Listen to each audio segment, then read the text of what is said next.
All right. So this is how the whole thing started. Why I chose a Tesla. So September 20, 2019, 2020. It was right before the pandemic started, and everything started rolling and stuff, and the flights were being canceled, and there being this Corona thing, whatever, it's all this stuff. So I had to do something. I mean, I'm sitting at my job and I'm going through the computer and stuff, and I'm looking at Tesla. And the reason why I'm looking at Tesla is because I knew sooner or later there was going to be, I mean, if they do a shutdown, they shut down all the flights. Okay, once they grounded all the flights, I work at a hotel. It's tourism. And if nobody is flying, then there ain't nobody coming to the hotel. So I knew, I mean, we weren't gonna get anything. Okay. Not only that, and I just started predicting. I was like, okay, well, if nobody's gonna be flying, that means nobody's gonna be buying fuel, because it's just nobody's gonna be flying. Okay. And then I knew that sooner or later there was going to be a gas shortage if they would have done a shutdown. So I was trying to anticipate like ahead of time what was going to happen and stuff. And I mean, I was stuck. I mean, I got 2 kids, and I mean, I gotta take care of my own. Like, I really had to take care of my own. So I had to figure something out. I had a Mini Cooper, and on the Mini Cooper, the engine was blown. Not only was the engine blown, gas stations started shutting down. There were no mechanics to fix the car every time it broke down, and every time it broke down, it cost me thousands of dollars to get that damn thing fixed. Not only that, after this whole thing finished and I junked the Mini Cooper and I got myself the Tesla, I found out that it was more expensive to own the Mini Cooper because of the repairs than it was to own the Tesla. All right, so I figured all this out, but anyway, so let's go back to the Tesla. So as I'm looking at the computer in my job, I started looking at Tesla. I was like, man, if I could get myself in the Tesla, watching all these YouTube videos from other people that had Teslas, I found out that people have had them for a long time. Not for a long time. They put a lot of mileage in it, and the car requires, they say little maintenance, but what they don't mean is it's not really little maintenance. It's more like zero maintenance. So in my car, I put 120,000 miles in 16 months. And I was still zero maintenance. I mean, the only thing I ever got for the car was tires, windshield washer. I changed the wipers myself, and the cabin filter and all that stuff. I changed it myself. But this is what I found out through YouTube videos and other people that own their own Teslas and stuff. And I was like, well, okay, if I could get one, it'd be extremely beneficial, because I wouldn't have to worry about gas anymore if all the gas stations shut down, and because it's electric, is bound to last a long time, and they have built a reputation through time that they just don't break down. They don't break down. There's a camping mode in the car. My worst case scenario was that the seats fold down in the back, and then you can lay down and you can make a bed out of it. I was like, worst case scenario, I lost my job, right? I can't get another job anywhere else. So I had the car, seats fold down, all right? And then I could sleep in the back of the car and still have a job, ride sharing, making deliveries, picking up food for people, doing anything that I could use the car for. That's why I chose the Tesla. Now, when I applied for the Tesla, in a million gazillion years would I ever think that I would ever get approved for the loan. But I did apply for it first at the Tesla website. They denied me, and then I was talking to my brother on the phone and all that stuff about what's going on, and he's like, hey, just try to your bank. And I was like, listen, man, my bank is not gonna give me, so I have a credit union, and the reason why I like credit unions is because they donate money into their own community, so they give you really good rates because you live in the community, so they give you really good rates and all that stuff. So I went and applied, and they denied me. Okay, and I asked why. He was like, well, you have really good credit, but what you make an hour doesn't justify you be able to make it the payments on the car. So, and they said, I was like, well, if I get a cosigner, would that help? And they were like, yeah. All right, so I got a cosigner.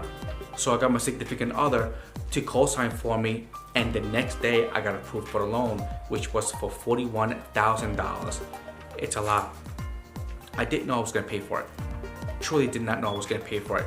So what I started doing is I was working at my job full time and I was still doing ride sharing on the side with the Tesla, making money with it. As time went by, I found out that I make more money driving the Tesla part-time ride sharing than I did in my regular job. And remember, this is just in the beginning. You know, at the beginning, a couple of months, I had to work my way up through Uber.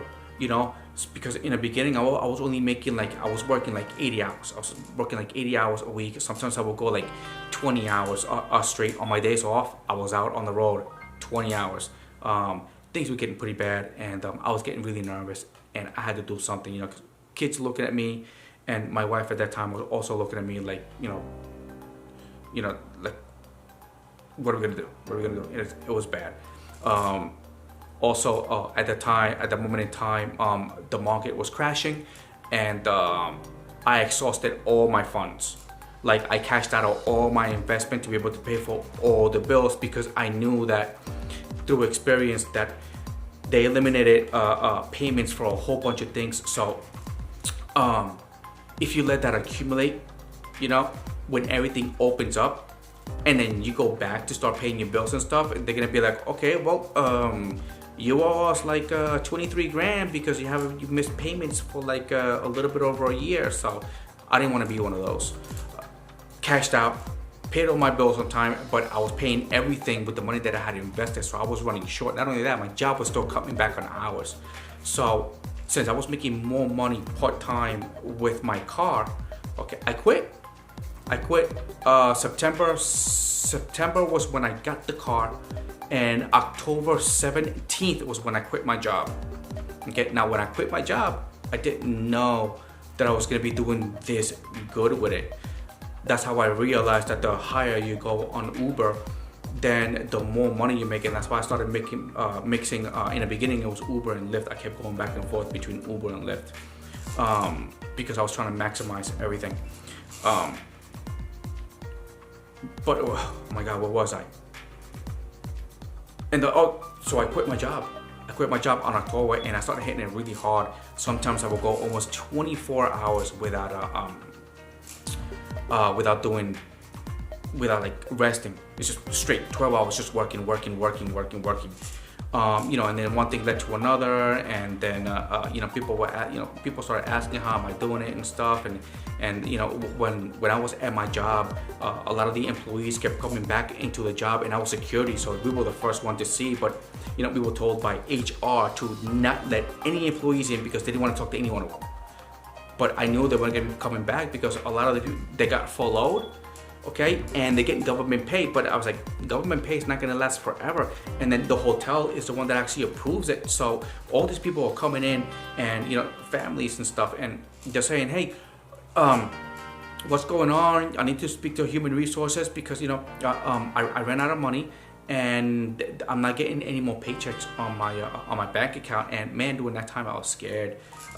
It was pretty bad. I mean, it was hitting me like, you know, sooner or later that was gonna be me, and that's why basically I quit.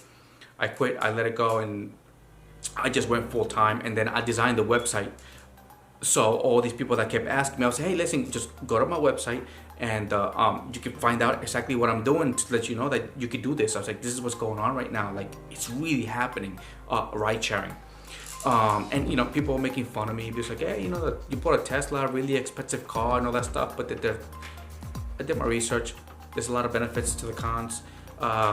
Again, fuel, and then electric, which was cheap at that time, and I knew fuel prices were gonna go up during the Hurricane Maria.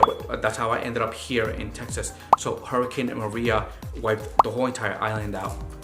And the first thing that went up was gas prices, and the owners of the gas station were given privilege to their own family members and to the cops that went. So, you know, you used to sit there online for like hours, and then once you're like almost there, they shut the gas station down and they say, oh, there's no more gas, there's no more gas. You know, not only that they jacked up the prices too. So having that experience, I knew that it was going to happen here. So I just benefit. The car was truly awesome, which I realized that in time, but I made a really good decision, and it was costing me only in the beginning, it was only costing me $7 to fill up the car to 80%. 80-90% was costing me $7, but it went up, so now it cost me $8 to fill up my car to about 80-90%, which is like almost 200 miles. And then if I was to fill it up to 100, it will give me like 240. But right now, I only get 218 miles in the car. So the car has been truly awesome.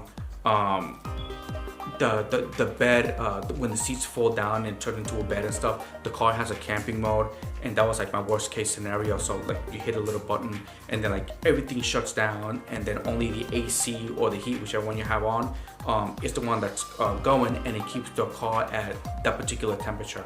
So I was like, hey, if I lose everything, I can sleep comfortably and I can still go to work and make money.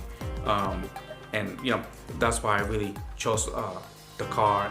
But again, when I chose to get the car, I didn't know I was gonna be really good at this stuff. And again, I was just guessing. I was guesstimating. I was guesstimating that my car was gonna be this good.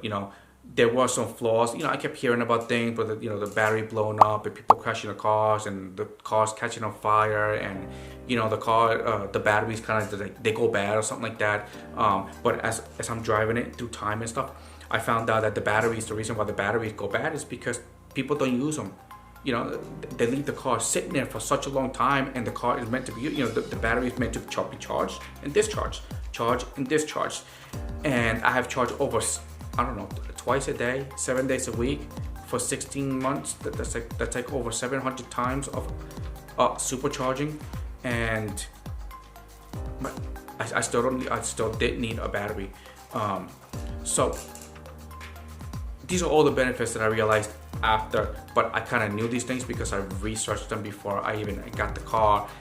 But then when I was getting the car, it was one of those things like, like I wish. I was like, if I could just get this shot, and get the car, then I'll be able to do all these things. But there was a lot of benefits to the car. It's like, yeah, the car is expensive, but I wouldn't have to deal with any repairs because nobody deals with any repairs, And then when they mean little maintenance, it's not little maintenance. It literally is. It just means it's better to just say zero maintenance, because I have had the car put over 100,000 miles and I'm still zero maintenance. And the car still performs the same. The only difference that I've ever done to the car is I stopped putting performance tires, which cost me like $330 something each. So I just put regular tires. I was like, it's not like I'm gonna be racing the car anyway. I'm using it for work, so I was being really cheap with the car. But even still, the car has been really good to me. I kind of miss it. If you watch. Today is Tuesday. Yesterday, Monday, someone hit me and they destroyed my car, and I gotta drive a damn Nissan. It freaking sucks. Like, it sucks bad. A damn Nissan Sentra. I rented it through Uber. That was my backup plan. I've had a backup plan in case something happened to my car. But I really want another one, and I'm trying my best to actually get myself into another one, and that's gonna be another challenge. But the car, it's so worth it. So worth it. Just if you wish just to think about it. I mean, today I worked and I made almost $340. I think it was that I made today, driving the Nissan Sentra, which gets up like 400 miles to the tank. I could get 400 miles. And it gets like whatever. It's got the little green meter and stuff that says, oh yeah, economy gas and all that stuff. Like your average is like 30 miles, whatever, per gallon. But it still cost me $42 to make $340 something. So it cost me $42 to fill it up. And my Tesla I only charge twice a day. Worst case, let's say I charge 3 times a day to make this type of money. It costs me $8 every time I charge. That's 24 compared to the 42 you save. It is so much cheaper.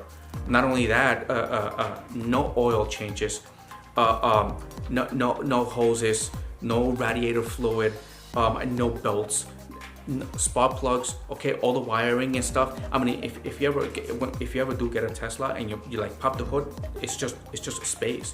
You have like access to absolutely nothing. There's like nothing to look at. The only thing you have access to is the windshield washer fluid, the power steering, the battery, what else? The wipers. All right. Those are the only things that you have access. You can't even see the motor. You have to take like the whole entire panel in the front, what they call the front. The whole entire front, you gotta take it all out, and then you'll be able to see the internals. But it's not like it's accessible whenever you want to. But anyway, got the car. It's been really awesome. 120, I think it was 121,000 before it got wrecked. 1,000 miles, and that's why I got it.